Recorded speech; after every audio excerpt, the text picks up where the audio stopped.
Good morning everyone, welcome to our small footprint. My name is Nyssa, and if you're new here, we are a family of 8 who live off-grid in Australia.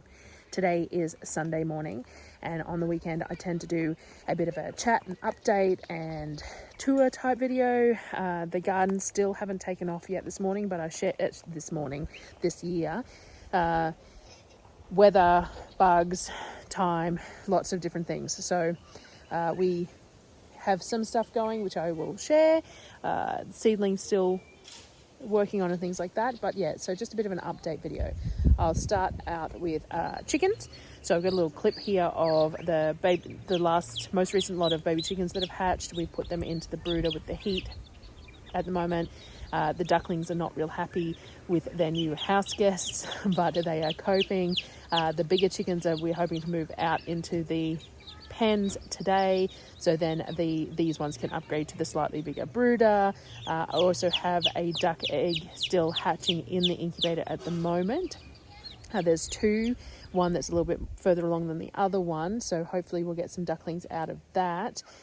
We had a couple of late chicken hatches and they've got some splayed legs and curly toes, so we're working on trying to splint those and fix those up, but they might not make it. We will see how they go. And we've still got probably half a dozen eggs in the incubators, chicken eggs, that we will give another day or two. We're on day 22, so 23, 24 days is sort of the maximum that we'll give them to see if they manage to hatch. And if they do, that's great. If they don't, then there was something wrong. So I very much try and tell myself all the time that when the chicks don't hatch out of their eggs, it's because there's something wrong. It is better that they don't, otherwise they will die as chicks and it'll be sad as well. But still try and do as much as I can to get them to survive because I can't help myself. So that's the chickens at the moment. I'll walk out the back and show you where we're looking to put another pen as well, and what we've decided we're going to do with that space to expand it for what we're doing, because we're going to look at trying to breed some of these pure red chickens as well. We'll see how we go, but it's a thought. So we're going to expand the chicken runs a little bit to help with that, or to make it viable, I suppose, is what we're trying to do. What else is updated this week? We had a really cold night. Got down to 1.1 degrees Celsius overnight the other night, and we're in November, so like summer starts in December. But anyway, so we've had some issues with that being cold enough that my seedlings still are struggling. I've got some cold damage on some of I started some roselle seeds rosella, whatever you want to call them, which grow into the big bushes with the rosella flowers. I'm pretty sure it's a hibiscus, but you use the rosellas to make jams or teas or anything like that. They're really lovely. They're a bright red colour, and they add a lot to a lot of different things. So I have 6 or 7 of them that I try and grow each year to use, and I had them in big pots out on my potting table because I want them to get a bit bigger before I put them in the ground, because everything's being eaten when it goes in the ground. And all the leaves are all red tinged in that, which is generally a temperature issue, that they got a bit cold for them, and roselles are a summer plant, so hopefully they recover and they take off. But nothing is taking off very well at the moment because the temperatures just aren't high enough. It's still getting to 25, 26, 28 some days during the day, but the nights are cold enough that it's counteracting it all. But anyway, so I'm in the garden at the moment. We haven't got anything more really done here towards the tomatoes or anything, because it just hasn't been important. The tomatoes need a few more weeks before we get them in the ground. Most of the stuff that I showed you last week was eaten, so we've still only got the one zucchini in here that survived, but the pellets for the snail pellets for the slaters seems to have worked, because that zucchini is still alive, which is shocking. But I've left it there for the moment. Most of the turnips and beetroot got eaten. There's only a few scattered ones. There is a random plant here though. Could be a zucchini, it could be a loofah. I'll have to wait and see. It does have some true leaves. I'll show it to you. It does have some true leaves, but they're also very similar. I don't think it's a loofah because I don't think it's branched enough. But it could be a pumpkin or a zucchini of some sort, or not sure. So let me turn you around and show you what it is, and maybe somebody knows what it is or can have a guess. I think I'll leave it because my plants have been so bad this year that whatever it is, it's a bonus plant. So let me turn you around and show you. This is it here. So yeah, it doesn't look like it's like loofah leaves tend to be sort of jagged rather than rounded. So I don't think it's a loofah. But I'll have to wait and see. If it ends up with tendrils, it's probably a pumpkin. If it doesn't, it's probably a zucchini, but it doesn't quite look zucchini-like either. But I do have a range of heirloom zucchini seeds that I ended up planting because all my preferred varieties all got eaten. So I don't know. We'll see. And so there's a few beetroot scattered. I had a couple of onions there. These were just out of onions that were sprouting in the kitchen. And again, we've got so few things growing that put them in the ground. Sometimes they take off, sometimes they don't. So we'll see how it goes. And there's just a couple of turnips down the end there, but not much at all. And that single zucchini that has grown there as well. So that's sort of all that's lasted in these beds for the moment, but we will keep, persevering. All my onion flowers that I've let go, I'm going to have a lot of onion seeds, like too many probably, but that's fine. We're still eating from the silver beet that's there. Some of it's starting to bolt, as you can see though, so we may need to start a new batch of that as well. And this was the bed of beetroots that was doing quite well. For some reason the front section is doing better than the back. I'm wondering if that's to do with sunlight and how the sunlight's hitting this bed, but we'll see how it goes. The walking onions are starting to flower in the back there. There's a big spider web, so let me walk around the big spider web. Walking onions are starting to flower, which is nice because then they will walk further. So I've harvested a couple of these for cooking recently, but mostly I'm just going to let them fill this back corner here. I'm going to amend this bed slightly and let them fill this back corner. So we've got lots of onion flowers and a few other bits and pieces here. Some calendula, some weeds, parsley that's gone to seed. I thought I'd let it go and gather some seed before I cut it down, but otherwise weeds are taking over a little bit again out here, so I need to get on top of that. We do have we need to lay this irrigation drip tape too. It's a bit all over the place at the moment. What else do we have? I do have some beans. So the beans that I planted them about the same time as we had all the cucumbers and all the pest damage, and we got a lot of them were chewed off, and we're still having some that are being chewed by the looks of it, though this might have been one that was chewed and it's decided to sprout its a second life. But I do have a few coming up, so this is only like probably a quarter of what I planted, but some is better than none, and I might come out here and plant some extra seeds in between these ones and make the most of this trellis. That trellis is completely empty because that was where I was growing the cucumbers, and it's getting too late to start cucumbers again in the year. So I don't know what I will do with that half of the trellis. Maybe, I'm not sure. I'll have to have a think about it. The garden, nothing seems to have gone the way I wanted it to in the garden this year, so my planning is all a little bit skewed. We have some asparagus popping up again at the moment. There's a spear I can harvest to eat there. So it's having another flush. Some of them are really narrow, so I've left them alone to grow. But there is definitely another flush coming through here, and some of these stems fell over and broke at the base, which is why the ferns are already dying off, but that's fine. We've got some herbs still going well. We've got some chamomile there. I've got this is lettuce that I've let go to seed because I'm going to gather the seeds up for it. Plantain is flowering. Comfrey has come back. This is my coriander that there's a weed in the middle of it. Ignore that. Coriander that I'm looking to harvest the seeds from as well. I have these beautiful hollyhocks that have come in, these beautiful pink flowers, and my apple mint is doing well. Variegated mint there, and garlic chives are still taking off. So that's pretty much it though that has, this is evening primrose. Obviously it's self-seeded in this patch here, and I've just let it go because it's evening primrose, may as well. So, but that's sort of it that is going on here at the moment. So not much really going on in the garden yet. We haven't really hit heat yet, which has made it difficult. Potatoes are doing really well. I should have left you turned around. Give me a sec. The potatoes are doing superbly, so that is one thing. The flea beetle damage has died down a lot that I discussed last week, and my diatomaceous earth still hasn't turned up. One of the biggest problems with getting things shipped out here is that sometimes it's a drama.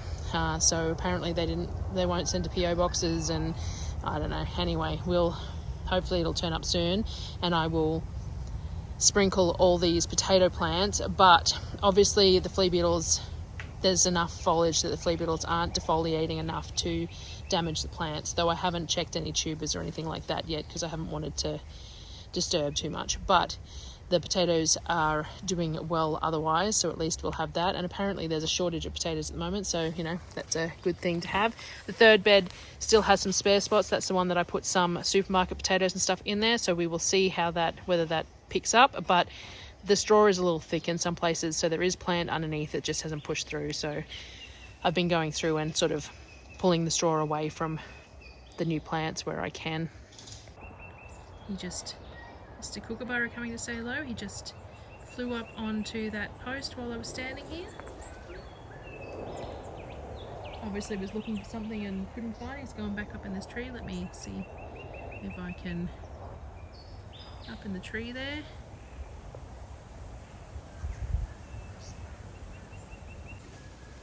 Sorry, I saw the kookaburra. I thought you might want to see it. So we got a temporary arbor up for the kiwi berries here behind me. It's not finished yet. We need some dog wire on it, and there's a lot of zip ties at the moment, just keeping everything in place so that the plants can take off a little bit until such time as we get it sorted. So I've just walked into a big spider web. Lots of them at the moment, spider webs that is. So hopefully no spiders in the spider webs, but that's life. So we've got this temporary arbor up to let the plants have somewhere to start growing on, so that they at least have a chance to take off a little bit in this warm weather.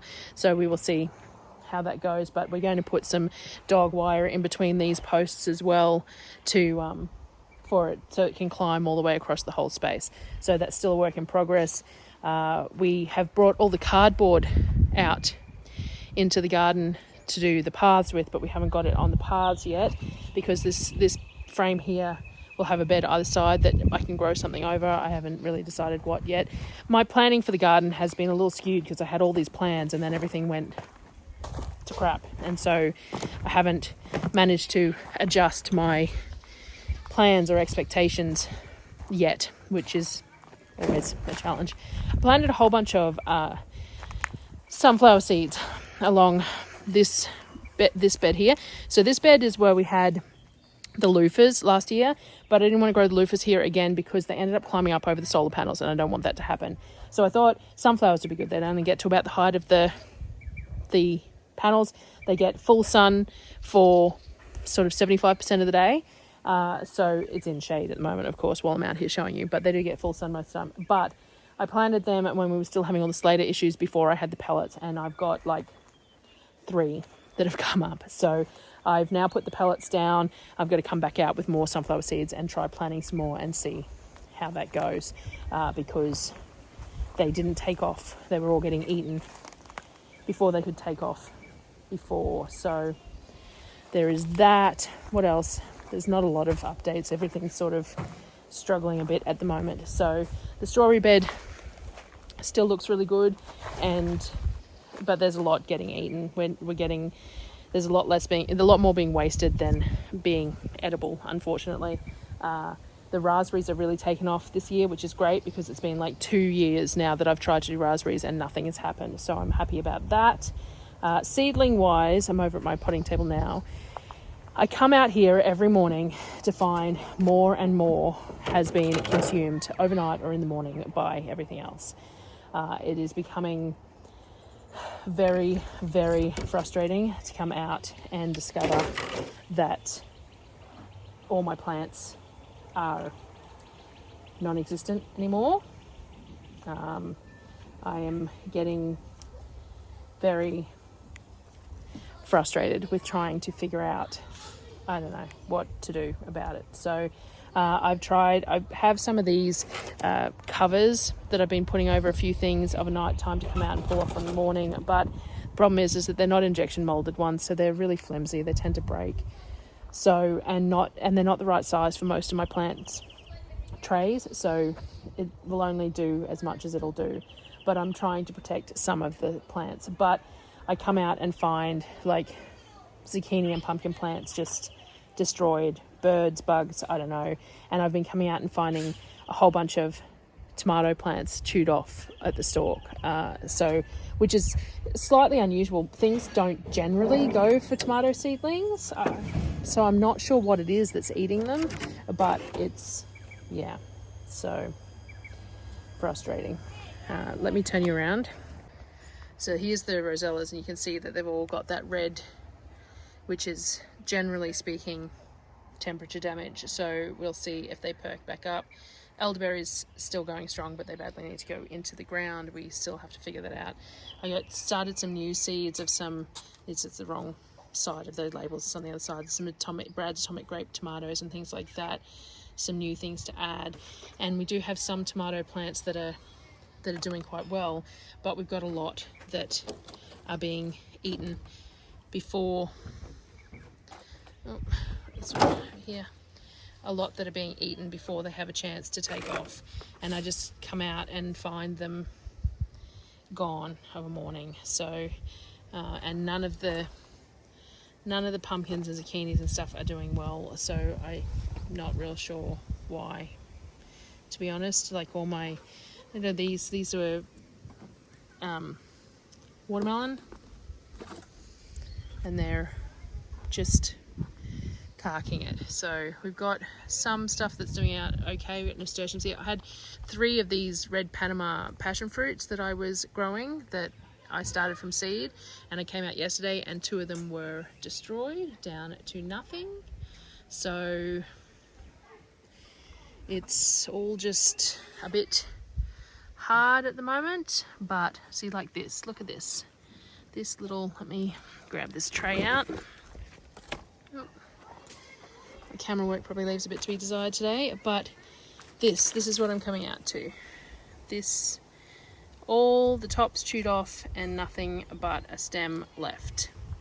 So like between them just dying off for who knows why and being eaten, I'm losing a lot of plants. I would have had 300 and something odd tomato seedlings initially, which would have given me surplus to give away and far more than I needed, and now I'm going to be lucky to have enough to plant. And some of the varieties that I planted, like I bought these Dr. Witchy seeds, so they cost me a fair bit because they're a specialty seed, and I've ended up with only 6 plants and none of them look real great. Like, and I grow tomatoes every year. Like, I grow 200 odd tomato plants every year. We managed to get enough tomatoes to can for almost our entire eating time last year, and I can't keep any alive this year. So, you know, cool. So anyway, enough whinging about that, because there's not a lot I can do about it, not a lot that anyone can do to help. You can give me as many tips and tricks as you think of, but I don't know what the problem is. So it's hard to fix a problem if you can't figure out what's causing the problem. So anyway, we'll get there. Even if I have to start all new seeds, I'm actually looking at setting up so the hothouse that we were going to set up, I have these glass windows that I bought with these metal framing, and that's what we're going to use to make the hothouse, and we didn't get around to it this year, which is fine. So I used the temporary one fell apart. It wasn't working anyway. So the other problem that we're having though is that the hothouses are too hot for us once the weather warms up. So I need to germinate in a hothouse because I need to keep those consistent temperatures for germinating. So it's seed mats, get them germinated. Once they're germinated, they need to go out of the hothouse, but they still need to be protected because obviously having them out on those open shelves means that birds, bugs, everything's eating them. So what we're going to do, I think, is we're going to get one of those galvanized frames. There is mosquitoes everywhere, sorry, excuse me. I came out here, I should have talked before I came out. Galvanized frames, hoop house galvanized frames, you can get them pretty cheap. I don't want the powder coated ones with the plastic joints. I want the galvanized ones with the screws, the bolts and stuff. And we're going to cover that in shade cloth and put a door on it. So the idea is that we'll have a hothouse. Stuff gets germinated in the hothouse. Once it's germinated and at a size that it needs to leave the hothouse, I can then put it in the greenhouse. So the greenhouse is going to be protected from bugs and birds, and direct sunlight, because you don't want too much direct sunlight when you're moving them from a hothouse either, but a large space for the seedlings. So I have this discussion with myself all the time that I've spent a lot of money on our garden to try and get it established, with the point that the money that I've spent over the past few years and this year means that I have to spend less in the coming years but still get the same results, is the theory, right? So I'm having a hard time because I'm going to be spending more money by getting the extra roll of shade cloth and things like that, to try and make it work. But if I don't try and make it work, then all the money I've spent already is a bit wasted. So I'm really in that in-between position. And I think every gardener hits it at some point. Do I spend more money to try and fix what's not working, or do I just give up and go away? And we had that discussion, Darryl and I had that discussion about the fruit and veg. So I can buy fruit and veg pretty cheap when it's in season at the fruit and veg shop. And so is it really worthwhile growing it? But the point is that there's a lot of fruit and veg that I grow that you can't buy in quantities because we don't like it preserved, like green beans. I like green beans fresh. I don't mind some pickled, but mostly I just like them fresh. And so buying in bulk isn't going to work because you can't preserve them the same way like that if they're not fresh. So you want to grow green beans so that you can have them fresh for like 3 months of the year. And then we eat frozen ones the rest of the time, with steamed frozen ones, which is fine. Tomatoes are a bit the same. Like, I can buy plenty of tomatoes cheap when it's tomato season, and I can can them. And we love canned tomatoes, love pasta sauces, love pizza sauces, roasted tomatoes, all that sort of thing. But nothing beats a fresh sliced tomato with like sourdough crackers and that sort of thing. So we would lose that. So I always want to grow tomatoes. And as I said, the last year I managed to grow nearly all of my tomato needs for the whole year. I've still got jars of tomato on the shelf now. I do buy some passata and some tomato paste, but generally speaking, I have plenty of tomatoes. But there's some things that I don't necessarily need to grow, like onions, because onions are pretty cheap, and whilst I can freeze enough that I can use them fresh for minimal things, generally speaking, I turn them all into caramelized onion jam, and that's how we eat them. So you can buy them in bulk, turn them all into jam, as long as you've got enough shelves and stuff and jars, and put them on the shelf, and we're all good. But what happens if I can't get to the grocery store? So we aren't preppers, and we aren't end of world, whatever you want to call it. We're not religious in any way, so we don't believe in anything like that. We're not preppers in that the food that I prepare and the food that I store is not for long-term emergency storage. It's not for if something goes wrong. It's because we are a large family and we live out of the way, and I like to have food. So all the food on my shelves gets rotated. Like some things, like we're out of soup on the shelf again. So I might can up bulk soup like once every 3 months, and it's all gone by the end of the 3 months. We probably don't have enough jars or storage to do more than 3 or 6 months worth of food anyway, other than a few things like some jams and some pickles and things like that. I might have 12 months worth. But I'm rambling again and getting sidetracked on what I'm saying. I really have a squirrel problem, don't I? So we don't prep for emergency or for shit hits the fan or anything like that. We prep short term for usage. My pantry is a using pantry. It's our food pantry. It's not storage. So the idea of not being able to get food becomes an issue, but which is partly why growing it. And I'm not talking, the world collapses. I'm just talking the car breaks down and it's 12 weeks between a trip because we can't get it fixed or we can't get a part in or whatever, instead of the 6 weeks. So, if we can't get fresh fruit and veg from the stores for 12 weeks, then it does become an issue. So I don't want to rely on purchasing it each month from the grocery store either, which is partly why I want to grow. So even though we're having problems, and even though we're trying to decide what we can get away with not growing and what we need to grow, I still need to fix the problems. So I think at least this year, I'm still going to invest more money in trying to get the gardens working and trying to learn more and trying to figure it out, because in the long term, it's going to benefit us. So all of that, I'm looking at the timer here and I've just spoken for 6 minutes and I probably haven't covered much of anything. And because of the way I'm talking, I'm not going to be able to edit any of it out. So you're going to have to deal with the ramblings. So all of that was to say basically that whilst we don't prep for emergency purposes, the idea of, the idea of not being able to access a grocery store is a little daunting, whether it's because of a vehicle issue, whether it's because of a weather issue, whatever else, and whether it's short term or long term. So the idea of, giving up on the garden and just buying bulk in season, whilst that's great, I'm not comfortable with completely going that path. So I'm still going to persevere with the gardens this year, even though I'm whinging about it all the time. And we will see how we go. But anyway, let's change the subject, because I can ramble about it, because it's still something that's in the forefront of my mind while I try and figure out exactly how we're going to do this. But we're out at the chicken pens, which you obviously would have heard by now, because I don't think anyone's come out to give them fresh feed today or the scraps. So they've decided that because I'm standing here, I must be doing that. So they're very loud. The mosquitoes are horrific.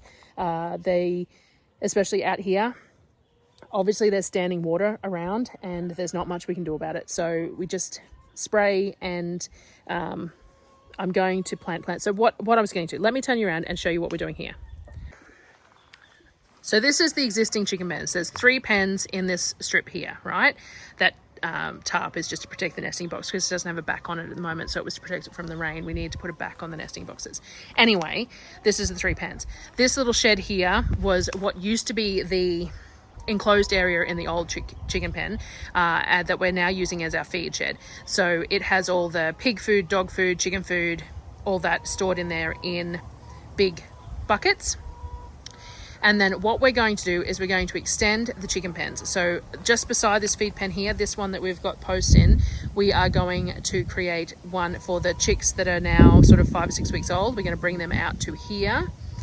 So we're in the middle of doing this, but the weather has been against us, because when we dug the holes, they just filled with water. So it was really, really sludgy. They're set pretty good at the moment, but there was a lot of movement. So, and the auger didn't like digging the holes because the clay and the mud was so bad. So we need to put another couple of poles in and a gate post in here, and then we'll close this, tripped backwards, close this off, and this will be where the current larger chicks will go, so that the smaller chicks can go into the large brooder box. Lots of rotation happening at the moment. So what we're going to do though, is that we're going to extend this out this way. So we're going to take a couple more pens, probably smaller pens. We need a couple of isolation pens or rooster pens and that sort of thing, so that if we decide we're going to breed, we need to keep the roosters separate, so that when we put the relevant breed hens in with the roosters, we can collect purebred eggs, if that's what we decide we're going to do. So we need a couple of smaller pens for that purpose here. So we're going to extend the pens out this way, but then what we've decided is we're going to extend them down this way too. So then we will come into a U. So there will be a whole U shaped with an opening towards the house between this set of pens and what will be the new set of pens here. I can see it. I don't know whether you can, but I can see how it's going to work. But then what it's going to do is it's going to leave us this whole middle space here. Let me walk backwards without tripping over again. This whole middle space here will be a big U shape, and we're going to put a fence covering that front of that U shape, which will allow us to either have I wouldn't mind having a table and chairs out here and things like that, but it also means that we've talked about potentially doing guinea pigs or something, because guinea pigs create good manure, and the kids love the idea of guinea pigs, but more so too that they can go into the pens with the chicks, and if anything got out of a pen, they're only going to be in this central location, so they're still going to be somewhat safe. But I'm going to plant some tea tree in through here to help with the mosquitoes, and some plants that help with flies and things like that. But we also want to set up some cracky beds for greens to feed to the animals, which can all go out here. So what we can do is we can put a few solar panels up in this section here that gets good sunlight, and have a small system that we can run pumps off if we need to, or anything like that. So that's the plan there.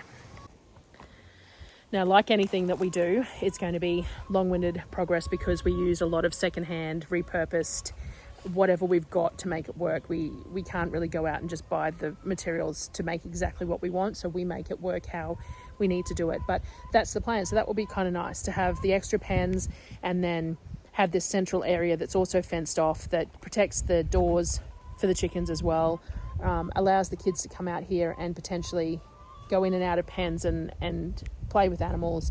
We might look at getting some guinea pigs or something out for this space as well.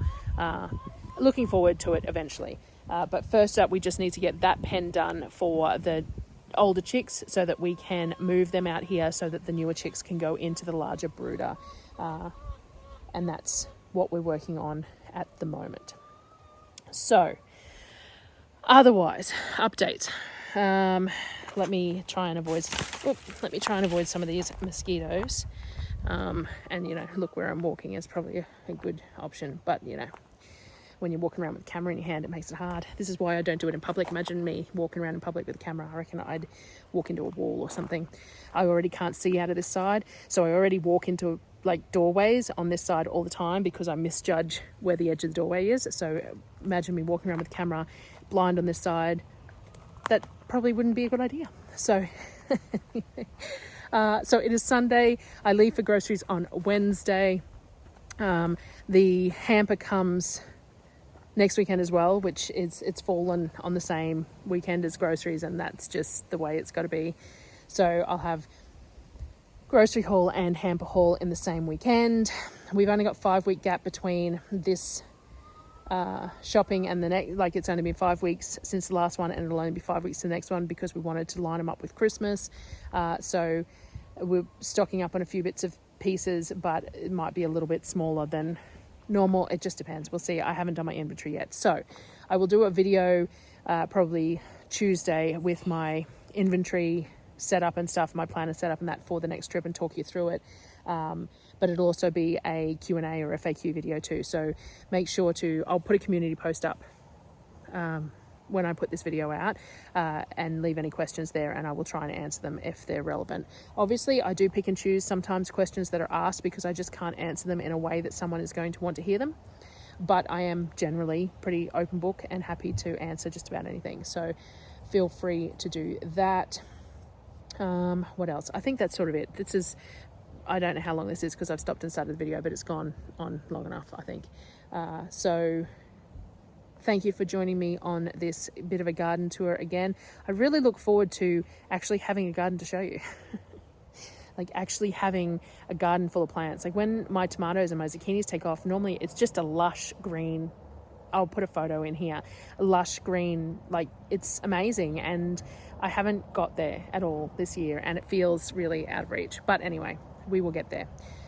So I'm going to leave it at that. I'm going to take this inside and get this up and loaded so that we can finish that chicken pen and get everything sorted. So thank you very much for joining me again today. Thanks everyone who keeps on watching and commenting, and I really appreciate everyone who's around. So thank you very much, and I will see you again next time. Bye guys.